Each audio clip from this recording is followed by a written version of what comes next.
Hello दोस्तों, आपका स्वागत है सेल्स लर्नर में। दोस्तों, झारखंड नगर पालिका की जो वैकेंसी है उसमें रेवेन्यू इंस्पेक्टर का, राजस्व निरीक्षक का वैकेंसी है। उसमें कुछ ऐसे सब्जेक्ट हैं जो कोई पार्टिकुलर सब्जेक्ट के लिए वो पोस्ट है, रेवेन्यू इंस्पेक्टर, राजस्व निरीक्षक। तो आज हम उसमें डिस्कस करने जा रहे हैं अर्थशास्त्र, इकोनॉमिक्स का सिलेबस क्या है, उसका हम डिटेल डिस्कशन करेंगे। क्या पढ़ना है इकोनॉमिक्स में, किस तरह से सिलेबस है, तो सारे चीज का यहाँ पर डिटेल डिस्कशन करने जा रहे हैं। और यह वीडियो डिमांड पे है क्योंकि बहुत सारे डिमांड आए थे कमेंट में कि इकोनॉमिक्स का सिलेबस के बारे में बताइए। तो चलिए हम चलते हैं इकोनॉमिक्स का सिलेबस का फुली समरी जानने की कोशिश करते हैं तो क्या दिया गया है। चलिए देखते हैं। देखिए, सबसे पहले हमको जानना है कि वैकेंसी क्या है।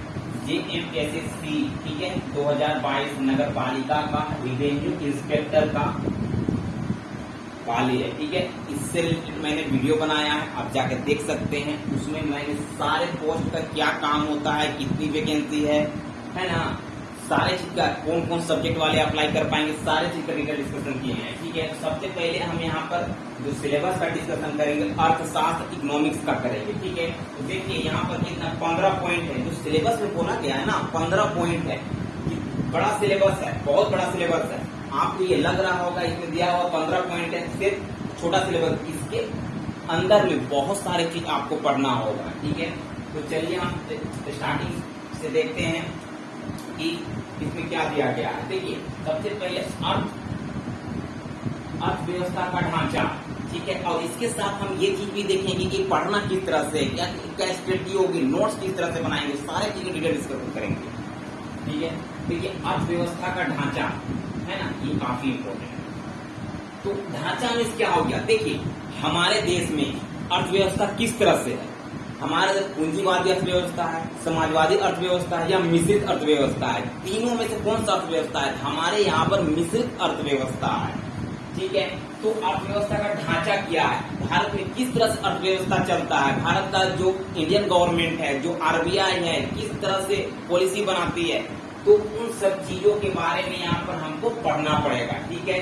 और राष्ट्रीय आय का लेखीकरण, देखिए भारत में राष्ट्रीय आय कितना है। अभी अगर नेशनल इनकम अगर जानने की कोशिश करेंगे तो कितना है, 2300-2400 डॉलर है पर कैपिटा इनकम। तो वही यहाँ पर हमको डिटेल में पढ़ना है हमको, ठीक है ना।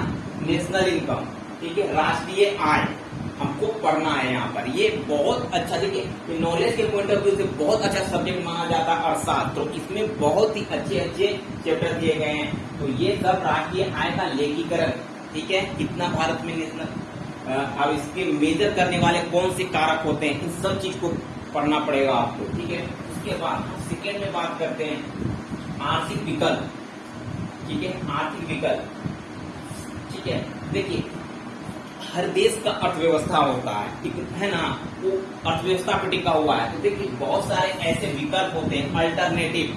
अगर अर्थव्यवस्था किस किस चीजों में कौन कौन से फैक्टर से बनता है, ठीक है, जो आर्थिक स्थिति है जो किन किन फैक्टर से बनता है, ठीक है। तो विकल्प क्या है ना, उपभोक्ता का व्यवहार, है ना, उपभोक्ता जो व्यवहार करता है, जो खरीदता है कोई भी चीज, वो व्यवहार मतलब नहीं किसी से बिहेवियर कर रहे हैं, जो अब वो किस तरह से वहां पर काम कर रहा है, वो व्यवहार में काउंट किया जाता है इकोनॉमिक्स में, ठीक है। देखिए उत्पादक जो प्रोडक्शन करता है और बाजार के रूप में जब मार्केट में सेल होता है, वो बाजार के बारे में बात कर रहा है, ठीक है। तो यहाँ उपभोक्ता जो खपत करता है और उत्पादक जो बनाता है और जो मार्केट में इसको सेल होता है, उसका बारे में यहाँ पर हमको पढ़ना है, ठीक है। उसके बाद थर्ड में निवेश संबंधी निर्णय। देखिए इन्वेस्टमेंट पढ़ना होता है ना, कोई भी कंट्री में अगर जब तक इन्वेस्टमेंट नहीं जाएगा तो वो कंट्री कभी ग्रो कर ही नहीं सकती, क्योंकि बहुत सारे ऐसे प्लांट लगते हैं, जैसे भारत में बहुत सारे ऐसे प्लांट लगते हैं जो विदेशों के प्लांट है, वहां का कंपनी यहाँ पर खोला हुआ है। तो होता क्या है ना, वहां का कंपनी है, लेकिन यहाँ के लोकल लोगों को हायर किया हुआ होता है और यहाँ के लोगों को रोजगार मिलता है और सामान को यहीं बेचने की कोशिश करता है, इससे गवर्नमेंट को टैक्स भी मिलता है। तो निवेश बहुत ही फायदे वाला चीज है, ठीक है। यहाँ पर पढ़ना है निवेश संबंधी निर्णय, ठीक है, निवेश संबंधी निर्णय डिसीजन लेना है कि निवेश यहाँ पर किस तरह से आना चाहिए, क्या पॉलिसी होनी चाहिए, है ना। फिर इनकम, जो निवेश से इनकम होता है, ठीक है, ठीक है। फिर इंडियन कंपनी भी निवेश करती है भारत में, ऐसे नहीं है किसी विदेशी कंपनी निवेश करती है। रोजगार का साधन ये बन जाता है। और इसमें कितना है कि रोजगार का निर्धारण किस तरह से होता है, जो निवेश होता है, तो ठीक है। उसके बाद इसमें आय किस तरह से होती है, क्योंकि मार्केट में किस तरह से डिस्ट्रीब्यूट किया जाता है, ठीक है। वृद्धि के समृद्ध आर्थिक प्रतिरूप, और जिस तरह से आगे बढ़ते जाता है तो किस तरह से उसका प्रभाव पड़ता है ना। जो इन्वेस्टमेंट आ रहा है उसका प्रभाव किस तरह पड़ता है कि भारत में प्रॉस्पेरिटी आए, भारत आगे बढ़े, है ना। कोई भी कंट्री का, सिर्फ भारत ही की बात नहीं कर रहे हैं, ठीक है। उसके बाद अगर हम 4 में बात करें तो बैंकिंग बैंक का व्यवस्था, भारत में बैंकिंग व्यवस्था किस तरह से है, ठीक है, वो सब चीज को पढ़ना है आपको। यहाँ पर हमारा जो बैंक ऑफ बैंकर क्या है, आरबीआई है। आरबीआई के अंडर में सारे बैंक आते हैं, चाहे शेड्यूल 1 हो चाहे शेड्यूल 2 हो, अनुसूची हो और अनुसूची बैंक होते हैं, ठीक है। तो उसका हम योजनाबद्ध, है ना, एक एक डिटेल में पढ़ना है, ठीक है। विकासशील अर्थव्यवस्था के केंद्रीय बैंक, देखिए बहुत सारे ऐसे कंट्री हैं जो डेवलपिंग कंट्री है, ठीक है। उन देशों के केंद्रीय बैंक सेंट्रल बैंक है, जैसे भारत में सेंट्रल बैंक आरबीआई है, ठीक है, केंद्रीय बैंक है। तो हर एक बहुत सारे विकासशील कंट्री है, उनके भी सेंट्रल बैंक होते हैं। उन सब चीजों के बारे में पढ़ना है कि व्यवस्था का उद्देश्य, क्यों केंद्रीय बैंक बनाए जाते हैं कोई भी कंट्री में, है ना, इसका ऑब्जेक्टिव क्या होता है, उद्देश्य क्या होता है, उन सब चीजों को पढ़ना है। और साधन, साख संबंधी नीतियां, और उसको रन कराने के लिए, बैंक को रन कराने के लिए, चलाने के लिए कौन कौन सी पॉलिसी अपनाई जाती है। जैसे आपका हो गया CRR हो गया, बैंक रेपो रेट चलता है, आपका MRI चलता है, फिर से आपका RR चलता है, ठीक है। बहुत सारे ऐसे रूल चलते हैं, रेपो रेट चलता है, ठीक है। तो उन सब चीजों को भी आपको यहाँ पर पढ़ना पड़ेगा, ठीक है। उसके साथ एक इम्पोर्टेंट चीज है झारखंड के वाणिज्य बैंक, ठीक है। झारखंड के जो कोऑपरेटिव, जो मार्केटिंग बैंक है, झारखंड में जो भी बिजनेस करने वाले बैंक हैं, उनके बारे में आपको पढ़ना पड़ेगा। जस्ट लाइक कोऑपरेटिव बैंक होते हैं, उनके बारे में आपको पढ़ना पड़ेगा, ठीक है। 5वां नंबर में हम देखते हैं कि करों के प्रकार, टैक्स GST होता है ना। उसके साथ बहुत सारे एडेड टैक्स होते हैं, एक्साइज होता है, कस्टम होता है, इंटरटेन, बहुत सारे टैक्स होते हैं, ठीक है। उनके बारे में आपको पढ़ना पड़ेगा, ठीक है। उसके टाइप क्या है, अर्थव्यवस्था के बजटीय और राजकोषीय नीति के उद्देश्य। देखिए अर्थव्यवस्था जो है ना, अर्थव्यवस्था है उसका बजट, अर्थव्यवस्था का बजट, है ना, उसका बजट। देखिए हर एक जो मार्केट में काम होता है तो कहीं न कहीं किसी का बजट होता है, कोई ऐसा है ही नहीं जिसका बजट नहीं होता है, उसका बजट हमको पढ़ना है ना। फिर क्या है, राजकोषीय नीति, जो भारत में जो पॉलिसी बनाई जाती है, ठीक है, वो राजकोषीय नीति होता है, ठीक है। इसका उद्देश्य क्या होता है और साधन क्या है, किस माध्यम से इसको चलाया जाता है, वो चीज पढ़ना है, ठीक है। फिर देखिए अंतर्राष्ट्रीय व्यापार, इंटरनेशनल ट्रेड पढ़ना है आपको, ठीक है। इसमें जो टैक्स सब लगता है ना, उन सब चीजों को पढ़ना है। इसमें कौन सी पॉलिसी से टैक्स लगता है, उसकी क्राइटेरिया क्या होती है ना। फिर देखिए विनिमय दर, फॉरेन एक्सचेंज, ठीक है, जो डॉलर को एक्सचेंज किया जाता है ना। जिसे हम कहीं से डॉलर ला रहे हैं, उसको रुपया में चेंज कर रहे हैं, रुपया का डॉलर में चेंज कर रहे हैं, ठीक है। तो कोई देश से हम व्यापार कर रहे हैं तो वो हमको डॉलर में पैसा लेता है, ठीक है। तो हम अगर $1 देंगे, $1 अगर देते हैं तो हम 78 रुपया देते हैं अभी, ठीक है। तो इस तरह से चलता है। तो विनिमय दर, वह एक्सचेंज है ना, जो पैसे का एक्सचेंज होता है उसको बोला जाता है विनिमय दर। अदायगी, जो पैसे पूरा चुका दिया जाता है उसी को बोला जाता है अंतर्राष्ट्रीय मुद्रा। देखिए बहुत सारे ऐसे संगठन है इंटरनेशनल लेवल में कि इस लोन देने वाली संस्था है, अंतर्राष्ट्रीय मुद्रा बैंक संस्थान है ना, IMF हो गया, इंटरनेशनल बैंक हो गया, ठीक है। तो ये सब बैंक क्या कर, अगर देश में कहीं पर भी कोई काम हो रहा है, अगर हम कहीं पर पुल बना रहे हैं, बांध बना रहे हैं, तो हम क्या करते हैं, अपने पैसे से काम नहीं करते हैं, हम चले जाते हैं अंतर्राष्ट्रीय बैंक, इंटरनेशनल बैंक, वहां से हम लोन लेते हैं और बनाते हैं, उसके बाद हम उसको लोन के साथ चुका देते हैं, ठीक है। और जैसे एक IMF होता है ना, इंटरनेशनल मॉनेटरी फंड होता है, ठीक है। तो कभी कभी बहुत सारे ऐसे कंट्री हैं जो बहुत ही गरीब हैं, वो जाते हैं वहां से पैसे लेते हैं अपने देश का अर्थव्यवस्था को बनाए रखने के लिए। तो इन सब चीजों को भी आपको यहाँ पर पढ़ना पड़ेगा, ठीक है। फिर 7 नंबर में देखिए भारतीय अर्थव्यवस्था, भारतीय अर्थनीति के निदेशक सिद्धांत। देखिए अर्थव्यवस्था है भारत का जो अर्थव्यवस्था है ना, मिश्रित अर्थव्यवस्था चलता है यहाँ पर। तो उसका जो क्या है, कोई रूल होगा, रूल रेगुलेशन होता है, किस आधार पर यहाँ पर भारत सरकार और आरबीआई उसको रेगुलेट करती है, हर एक का पॉलिसी होता है। तो उन सब चीजों को आपको यहाँ पर उसका कोई हर एक चीज का प्रिंसिपल होता है, उसके दायरे से वो बाहर नहीं जाता है, क्योंकि पॉलिसी के आधार पर चला जाता है ना, ठीक है। फिर योजनाबद्ध वृद्धि, उसको एक फ्रेम में करके, है ना, उसके बाद आगे बढ़ाया जाता है, ठीक है। उसे योजनाबद्ध वृद्धि बोला है। और वितरण, मार्केट में इसका सर्कुलेशन किस तरह से होता है, ठीक है। गरीबी का उन्मूलन, गरीबी किस तरह से हटा देंगे उसके बारे में पढ़ना है, गरीबी का उन्मूलन, ठीक है। भारतीय अर्थव्यवस्था का संस्थागत ढांचा, है ना, जो भारत का अर्थव्यवस्था है उसका देखो यहाँ पर आप पढ़े थे ना, अर्थव्यवस्था का ढांचा, यहाँ पर क्या है, संस्थागत, है ना, जो इंस्टीट्यूशन के आधार पर बना हुआ है, जिसे आरबीआई है। आरबीआई के अंतर्गत बहुत सारे ऐसे इंस्टीट्यूशन हैं, संस्थान हैं जो अर्थव्यवस्था को रन कराने में अपना भागीदार है, ठीक है। तो उन सब चीजों के बारे में यहाँ पर पढ़ना है। संघीय शासन संरचना, देखिए भारत में हमेशा से संघीय शासन चलता है, क्योंकि भारत राज्यों का देश है, बहुत 28 राज्य है और कंट्री है, दोनों का किस तरह से इसमें अर्थव्यवस्था में भागीदार है ना। तो उस आधार पर इसको हम देखेंगे तो संघीय शासन व्यवस्था संरचना कहलाता है, ठीक है। भारत सरकार कभी भी अगर टैक्स अगर लेगी तो कहीं न कहीं राज्यों को भी टैक्स उसको देना पड़ता है, जितना उसका टैक्स बनता है, ठीक है। तो वही संघीय शासन संरचना हो जाएगा, ठीक है। फिर कृषि औद्योगिक क्षेत्र, कृषि के बारे में पढ़ना है, ठीक है, कृषि के बारे में पढ़ना है। सार्वजनिक और निजी क्षेत्र, आपको पब्लिक क्षेत्र के बारे में पढ़ना है, पब्लिक सेक्टर के बारे में और प्राइवेट सेक्टर के बारे में पढ़ना है, ठीक है। नेशनल इनकम, ठीक है, उसका क्षेत्र वितरण कहाँ और कितना, देखिए इन सब चीजों का जो हमारा सार्वजनिक सेक्टर है, पब्लिक सेक्टर है, फिर प्राइवेट सेक्टर है, नेशनल इनकम है, ये क्षेत्र कहाँ तक फैले हुए हैं, इसका डिस्ट्रीब्यूशन कहाँ तक है ना। इसको ये सब चीज किसको प्रभाव डालते हैं, इसका इम्पैक्ट कितना पड़ता है मार्केट में, है ना, सोसाइटी में, उन सब चीजों के बारे में हमको यहाँ पर पढ़ना है, ठीक है।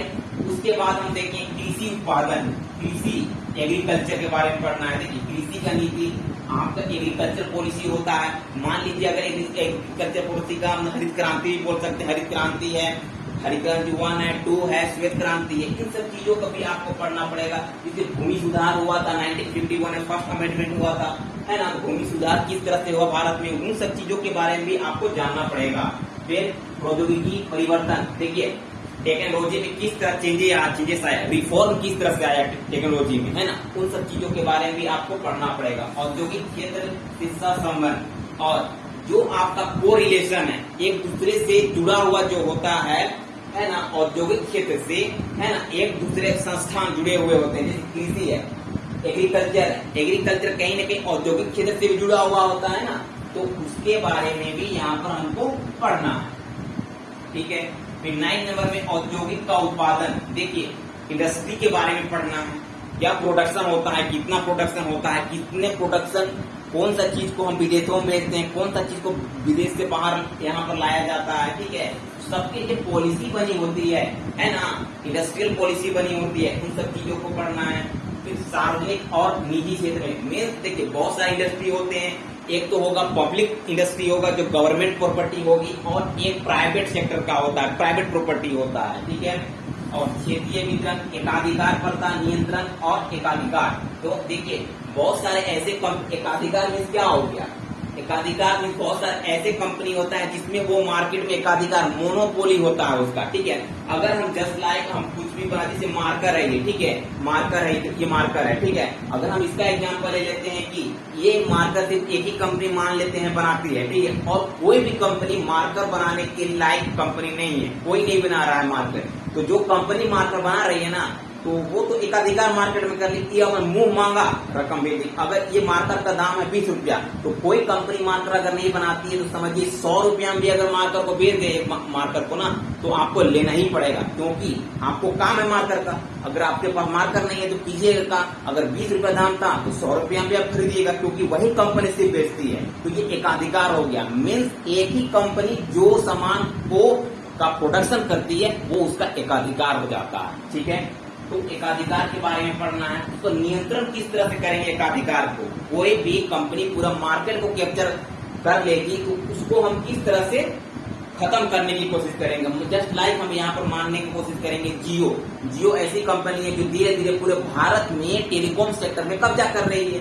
तो कहीं ना कहीं एकाधिकार हो रहा है जियो का, क्योंकि हर एक 5 आदमी का मोबाइल देखेंगे कंपनी जियो, अगर सिम होगा तो 4 आदमी का जियो सिम होता है। ठीक है, तो इस तरह से वो क्या करके एकाधिकार स्थापित करने की कोशिश कर रहे हैं। इन सब चीजों को किस तरह से कम करना है वो यहाँ पर पढ़ना है। ठीक है, फिर देखिए 10 में कृषि उत्पादों के मूल्य निर्धारण संबंधी नीतियां, अधिप्राप्ति और सार्वजनिक वितरण। जो कृषि होता है, एग्रीकल्चर होता है, ठीक है, उसका मूल्य किस तरह से निर्धारण होता है, उसको कितना हम मूल्य रखेंगे, कितना उसका प्राइस होगा, तो उस सब को निर्धारण करने के लिए बहुत सारी पॉलिसी होती बनाए जाते हैं गवर्नमेंट के द्वारा। ठीक है, और उससे जो भी हमको प्राप्ति होती है और उसका वितरण मार्केट में किस तरह से करते हैं। जैसे मान लीजिए एग्रीकल्चर प्रोडक्ट है ना, बहुत सारे फसल क्रॉप उपजाया जाता है, तो हम बहुत सारे किसान क्या करते हैं, बहुत सारे को भारत के मार्केट में बेचते हैं, बहुत सारे किसान प्राइवेट कंपनी को देके वो विदेशों में भी सामान को बेचते हैं। तो इन सब चीजों के लिए यहाँ पर पॉलिसी बनाई जाती है, रूल रेगुलेशन होता है हर चीज का। ठीक है, तो उन सब चीजों को यहाँ पर पढ़ना है। ठीक है, आपको बजट पढ़ना पड़ेगा, बजट और राजकोषीय वितरण। देखिए बजट आपका सेंट्रल गवर्नमेंट का बजट होता है, स्टेट गवर्नमेंट का बजट होता है, डेफिनेटली आपको झारखंड का बजट तो पढ़ना ही पढ़ना है, साथ में सेंट्रल गवर्नमेंट का ही बजट आपको पढ़ना पड़ेगा। और जो अभी लेटेस्ट में झारखंड का और भारत का जो बजट आया है वो तो काफी इम्पोर्टेंट आपके लिए हो जाता है। और राजकोषीय वितरण, देखिए भारत के राजकोषीय में कितना पैसा है, ठीक है, तो किस तरह से डिस्ट्रीब्यूट करती है, किस तरह से खर्च करती है ना, जो इनकम कितना होता है, खर्च कितना होता है, फिजिकल डिफिसिट कितना होता है, इन सब चीजों के बारे में आपको यहाँ पर पढ़ना होगा। देखिए मुद्रा और साख प्रवृत्तियां और नीति है ना, मुद्रा करेंसी है ना, करेंसी है ना, और देखिए साख, जो साख में रूल होता है, नियम होता है, ठीक है, उसकी प्रवृत्तियां क्या है, उसके नियम क्या है वो पढ़ना है, पॉलिसी। ठीक है, बैंक व्यवस्था और वित्तीय संस्थाएं। देखिए भारत में बहुत सारे, अभी तो 10 से 12 पब्लिक सेक्टर बैंक, सरकारी बैंक बचे, बाकी बहुत सारे प्राइवेट सेक्टर बैंक भारत में अवेलेबल है अभी, है ना। कुछ समय पहले 27 बैंक थे, सब एक दूसरे में मर्ज होकर बैंकों की संख्या, पब्लिक सेक्टर में बैंकों की संख्या कम हो गई, बहुत सारे ग्रामीण बैंक भी है यहाँ पर। ठीक है, तो उन सब बैंकों के बारे में यहाँ पर पढ़ना है ना। और बहुत सारे क्या होते हैं, वित्तीय संस्थाएं, फाइनेंशियल इंस्टीट्यूशन होता है, वो बैंक नहीं होता है लेकिन बैंकिंग काम करता है, जैसे एनबीएफसी होता है, ठीक है ना, कॉर्पोरेटिव बैंक होता है, ठीक है, एसएसजी ग्रुप होता है ना, वो वित्तीय संस्थाएं हैं। कोई भी अगर पैसा दे रहा है आपको एक इंस्टीट्यूशन के फॉर्म में, तो वित्तीय संस्थाएं कहलाता है। ठीक है, विदेशी व्यापार और अदायगी दोष, देखिए दूसरे देश से व्यापार करना, ट्रेड करना है ना, उसको भी पढ़ना है। और अदायगी दोष, तो देखिए जो हम पेमेंट करते हैं दूसरे देश को, पेमेंट और बैलेंस ऑफ पेमेंट है ना, तो उनके बीच में क्या कमियां रह जाती हैं, उन सब चीजों को यहाँ पर हमको पढ़ना है। ठीक है, भारतीय योजना, उद्देश्य, व्यूह रचना, अनुभव और समस्याएं। देखिए भारतीय योजनाएं, बहुत सारे योजना बनाए जाते, किसी भी कंट्री को अगर रन करना है ना, चलाना है, तो बहुत सारे योजनाएं बनाए जाते हैं। जैसे अगर हम बात करें आयुष्मान भारत योजना, प्रधानमंत्री सड़क योजना, ठीक है, प्रधानमंत्री आवास योजना, ठीक है, अगर इस तरह से योजनाएं, बहुत सारी योजनाएं बनाई गई हैं। अगर हम बात करें तो स्वच्छ भारत अभियान, ये भी एक योजना है, जनधन योजना, ये भी एक योजना है। तो इन सब योजना के बारे में पढ़ना है। ठीक है, योजना का उद्देश्य क्या होता है, उसकी व्यू किस तरह से तैयार किया जाता है, ठीक है, और उसका अनुभव क्या है और उसको इम्प्लीमेंट करने में क्या क्या प्रॉब्लम फेस करना पड़ता है, समस्याएं क्या। देखिए कोई भी योजना अगर गवर्नमेंट बनाती है तो कहीं न कहीं उस पक्ष को अच्छा लगेगा और कुछ पक्ष को वो खराब लगता है, तो उन सब चीजों को इम्प्लीमेंट करने में गवर्नमेंट को बहुत ज्यादा प्रॉब्लम होती है। मान लीजिए सेंटर में बीजेपी की गवर्नमेंट है, ठीक है, और इस झारखंड में JMM plus Congress plus R RJD की गवर्नमेंट है। तो देखिए अगर सेंट्रल गवर्नमेंट कोई पॉलिसी बनाती है, ठीक है, तो कहीं न कहीं झारखंड में उसको इम्प्लीमेंट करने में डेफिनेटली प्रॉब्लम होगा, ठीक है। और अगर मान लीजिए सेंट्रल गवर्नमेंट तो पूरा भारत के लिए पॉलिसी बना रही है, लेकिन हर एक स्टेट में भारत जैसे देश में हर एक जगह में हर एक चीज चेंज होते रहता है, यहाँ के लोग चेंज होते रहते हैं, यहाँ का लैंग्वेज चेंज हो जाता है। तो भारत जैसे देश में एक ही योजना का पूरे भारत में इम्प्लीमेंट कराना बहुत ही मुश्किल होता है, तो उसमें समस्याएं भी उनको झेलना पड़ता है। तो उन सब चीजों के बारे में भी यहाँ पर पढ़ना है, ठीक है। फिर देखिए झारखंड की, देखिए इम्पोर्टेंट है, झारखंड की अर्थव्यवस्था के बारे में पढ़ना है। झारखंड का अर्थव्यवस्था किस पर टिका हुआ है, कृषि पर टिका हुआ है, इंडस्ट्री में टिका हुआ है, कि आपका सर्विस सेक्टर में टिका हुआ है, इन सब चीज के बारे में आपको पढ़ना पड़ेगा। देखिए कृषि, एग्रीकल्चर, इंडस्ट्री है ना, सापेक्षिक स्थान, आर्थिक विकास के मार्ग की रुकावटें, गरीबी और बेरोजगारी, भूमि सुधार की प्रगति। देखिए जो अर्थव्यवस्था है झारखंड की, है ना, एग्रीकल्चर, उद्योग, ये सापेक्षिक स्थान, तो उन दोनों के बारे में पढ़ना है, इनका एक दूसरे से किस तरह से रिलेशन है ना, एग्रीकल्चर का, उद्योग का, तो ये चीज पढ़ना है, ठीक है। फिर आर्थिक विकास की मात्रा, देखिए कभी भी कोई स्टेट या कंट्री, तो हमको यहाँ पर स्टेट का पढ़ना है, अगर वो विकास करता है, उसका आर्थिक विकास होता है, तो बहुत सारे रुकावटें मिलती हैं, बहुत सारे ऑब्स्ट्रक्शन मिलता है, हर्डल मिलता है, ठीक है। तो उन सब चीजों के बारे में क्या क्या ऐसे रुकावटें होती हैं, उन सब चीजों को पढ़ना पड़ता है, ठीक है। उसके बाद देखिए मार्किंग, हाँ, गरीबी, पॉवर्टी, हर एक जगह में गरीबी है ना, तो गरीबी का जो मुख्य कारण क्या है, उसको किस तरह से उसका उन्मूलन किया जा सकता है, उन सब चीजों के बारे में भी पढ़ना है। बेरोजगारी एक बहुत बड़ा इशू है ना, बेरोजगारी, बहुत सारे बेरोजगारी। देखिए बेरोजगारी मतलब ये नहीं कि लोगों को काम नहीं मिल रहा है, बेरोजगारी ये भी होता है कि मान लीजिए एक काम है, उसको 5 आदमी काम कर रहे हैं, ये भी अदृश्य बेरोजगारी में आता है, ठीक है। बहुत सारे सीजनल बेरोजगारी होता है, मौसमी बेरोजगारी होता है, कि बहुत सारे आदमी होता है, जैसे है ना, तो उसको गर्मी का मौसम में काम मिलेगा तो बरसात के मौसम में काम नहीं मिलता है। बहुत सारे ऐसे होते हैं जो बरसात के मौसम में काम मिलता है तो गर्मी के मौसम में काम नहीं मिलता है, तो वो क्या हो गया, बेरोजगारी का पार्ट वो सब भी है, ठीक है। भूमि सुधार प्रगति, तो भूमि को किस तरह सुधारना है ना, भूमि सुधार, तो है ना, तो उन सब चीजों के लिए भी पॉलिसी बनती है गवर्नमेंट की, ठीक है। तो झारखंड का बात हो रहा है यहाँ पर से, ठीक है। तो झारखंड में इस तरह के बहुत सारे ऐसे रूल है, रेगुलेशन है, उनको आपको पढ़ना पड़ेगा, ठीक है। तो इतना सारा सिलेबस है, बहुत ही डेप्थ सिलेबस है, आपको काफी मेहनत करना है इसमें, ठीक है। तो सबसे इम्पोर्टेंट चीज क्या है, देखिए इनके लिए आपको कुछ बुक लेना पड़ेगा, ठीक है, बुक लीजिए और पढ़िए। और सबसे इम्पोर्टेंट चीज क्या है कि कभी भी आप एग्जाम की तैयारी कर रहे हैं ना, तो सबसे पहले आप जानने की कोशिश कीजिए कि इसका सिलेबस क्या है, सिलेबस का डिटेल डिस्कशन करने की कोशिश कीजिए खुद से, और बहुत सारे चैनल में वीडियो बने हुए हैं सिलेबस का, उनका भी डिस्कशन आप देख सकते हैं, ठीक है। तो और एक चीज, तो ये जितने भी दिए गए हैं सबको पढ़िए, एक एक पॉइंट का नोट्स बनाते जाइए। देखिए एग्जाम अभी बहुत दिन, एग्जाम अभी जल्दी नहीं होने वाला, आपको नेक्स्ट ईयर इसका एग्जाम हो सकता है, ठीक है। तो एक एक चैप्टर का आप पढ़ते जाइए और नोट्स क्रिएट करते जाइए, सबका पार्टिकुलर कॉपी रखिए, है ना, सभी का नोट्स क्रिएट कीजिए, है ना। नोट्स इस तरह से बनाइए ना कि वो आपको हमेशा काम आए, ठीक है, ऐसा नोट्स ना बनाएं कि पढ़ने में भी कंफ्यूजन हो जाए। नोट्स बनाते समय एक बात का खास ध्यान रखिएगा कि नोट्स को अपने लैंग्वेज में बनाना है।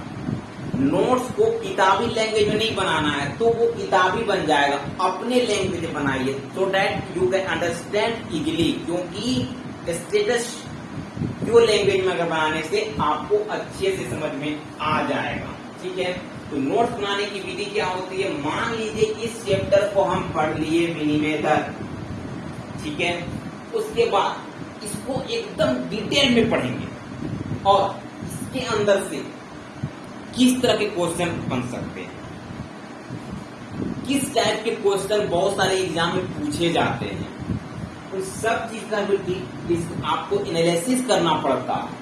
उसके बाद इससे कितने टाइप के क्वेश्चन बनेंगे, किस आधार पे क्वेश्चन बनेंगे, उन सब चीजों को क्वेश्चन का फॉर्म में भी आप बनाने की कोशिश कीजिए। देखिए, नौकरी लेना है तो आपको मेहनत हद से ज्यादा करना पड़ेगा। कोई सामने वाला बंदा अगर इस तरह से मेहनत कर रहा है तो डेफिनेटली वो क्वालिफाई करेगा, तो आपको उससे पार जाना है, उससे ज्यादा मेहनत करके उससे आगे निकलने की कोशिश करना है। ठीक है, तो सारे चीज का आपको यही करना है। और रिवीजन, पढ़ने से ज्यादा रिवीजन। अगर हम एक चैप्टर पढ़ लिए आज सुबह में तो शाम होते होते उसका रिवीजन एकदम जरूरी है, नहीं तो बहुत मुश्किल हो जाएगा आपको एग्जाम क्लियर करने में। रिवीजन सबसे इम्पोर्टेंट चीज है, पढ़ाई से भी ज्यादा इम्पोर्टेंट चीज है रिवीजन। तो आप रिवीजन में कमांड बनाइए और डेफिनेटली अगर रिवीजन में जो कमांड बना लेता है उसका एग्जाम क्रैक हो जाएगा। ठीक है, रिवीजन कौन करता है बताते हैं। 10 आदमी में अगर 2 कर जाता होगा रिवीजन तो बहुत 10 स्टूडेंट में 2 अगर रिवीजन कर जाता होगा ना हर एक दिन तो बहुत है। क्या कि रिवीजन करने में ना ऐसा फील होता है कि हम कुछ ज्यादा टाइम बर्बाद कर रहे हैं, पढ़ा हुआ चीज को क्यों पढ़ेंगे। तो इन सब चीजों में अगर फोकस कीजिएगा ना तो डेफिनेटली आपका एग्जाम खराब होगा। आप पढ़ने से ज्यादा रिवीजन मारो तो वो आपके लिए बेनिफिट होगा। ठीक है, आई होप कि आपको ये पूरा क्लियर हो गया होगा। तो चलिए, थैंक यू, चैनल पे बने रहे।